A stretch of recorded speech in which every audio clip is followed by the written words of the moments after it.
The objective of ClimAir project is to understand the relationship between some respiratory diseases, air pollution, and climate change, using advanced artificial intelligence tools. And the science behind ClimAir depends on one thing above all to achieve this: knowing what is actually in the air we breathe, where, when, and in what quantities. That is why, within the project, environmental scientists, meteorologists, and policy experts work together to turn raw data into models, and models into decisions that can protect public health across Europe. So within the ClimAir project, we are collecting several datasets at RSS, and we are harmonizing the data. So we have different datasets from different sources. We have satellite data, we have ground-based data like from the environmental measuring stations in the city. And we harmonize all these datasets to create one dataset which can be used for modeling from all partners. So we need models to understand the future.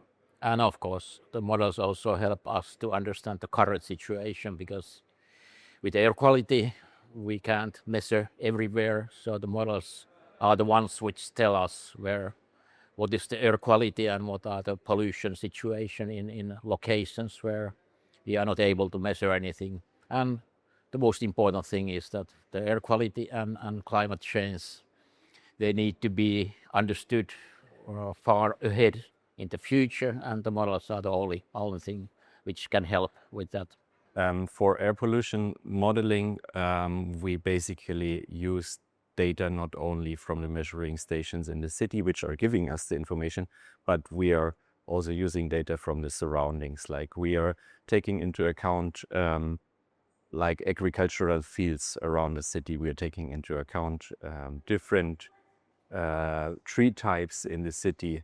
And with all this, we can then feed a model, and the output will give us information about the pollution in the whole city. Without the meteorological modeling, we are not able to understand how this pollution actually transfer in atmosphere.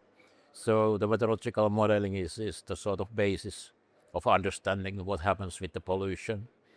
If we have a proper, good quality meteorological modeling, high resolution meteorological modeling, we can quite exactly also assess how the pollution from the emission sources transfer to the air and even to the people who are breathing the air.